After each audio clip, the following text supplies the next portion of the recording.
आपने कभी किसी को रिफ्यूज किया है from taking their case? Yes, हम बड़े बहुत चूज करते हैं अपने क्लाइंट्स। अगर हमें लगता है ये क्लाइंट प्रॉब्लमेटिक है, हम मना कर देते हैं। मैं 2-3 एग्जांपल देता हूँ। अगर कोई क्लाइंट रिस्पेक्टफुल नहीं है ओवर द फोन, उसको लग रहा है कि वो हम पे एहसान कर रहा है हमसे फाइल करा के या हमें पैसे दे के, तो हम मना कर देते हैं, क्योंकि it's not about dealing with somebody for 1 day और for 1 hour. It's about dealing with him for next few months. तो एक एप्लीकेशन है, हो सकता है 2 महीने चले, हो सकता है 6 महीने चले, हो सकता है 1 साल चले। कोई एप्लीकेशन 2-2 साल भी चलती हैं।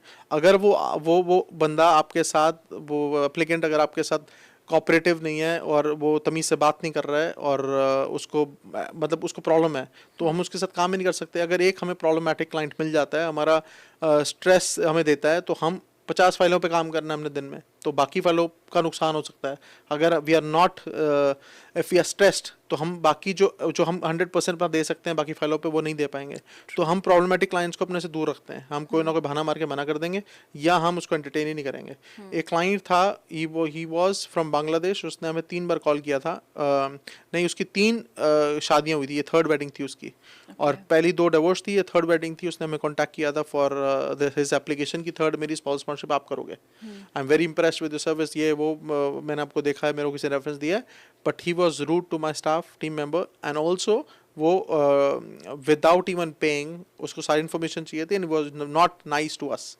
और हमें समझ आ गई थी कि ये हमें तंग करेगा बाद में, and he is not good client.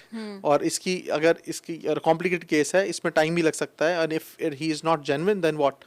तो dealing with people is not easy, और हमारा काम ही लोगों से मिलना मिलाना है। तो ऐसे कोई भी क्लाइंट हमें वाइब आ जाती है कि dealing with this person will be problematic या will not be easy, we try not to take the case. We have refused many cases in past. हमारे लिए केसेस इंपॉर्टेंट नहीं है इन द सेंस कि हमें केस मिलेगा तो पैसे कमाएंगे। हमारे लिए हमारा मेंटल पीस इंपॉर्टेंट है, हमारे लिए हमारी रेपुटेशन इंपॉर्टेंट है, हमारे लिए हमारी रिस्पेक्ट इंपॉर्टेंट है।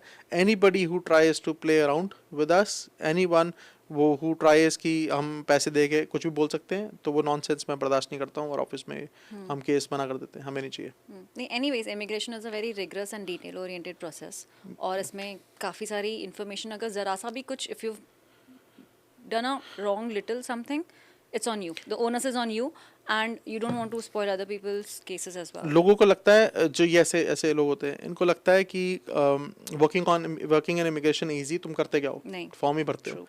हाँ, फॉर्म पूरा लॉ है इमिग्रेशन, इतना कुछ पढ़ना पड़ता है, इतनी रेफरेंसेस चाहिए, इतने केस लॉज पढ़ने पड़ते हैं, फिर आपकी फाइल बनती है, सबमिशन लेटर्स बनाने हैं, कौन से एविडेंस लगाने हैं, कौन से नहीं लगाने हैं।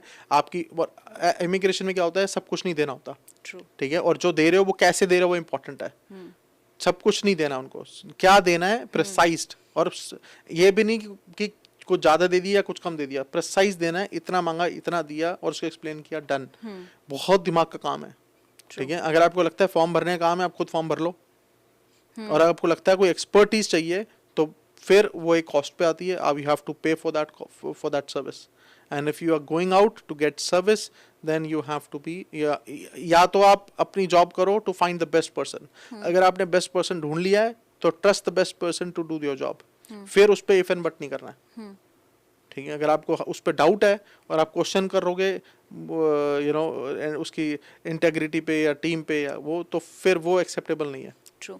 नहीं, but I mean, I think people are also right. There are a lot of scams happening new immigrants के साथ. So wherever you're going, check the credibility, check the reviews, then only apply. And उसके बाद भी once you've started the process, अगर आपको कुछ doubt है, you can withdraw. Yes. And then look around for genuine immigration consultants who can actually help you, right?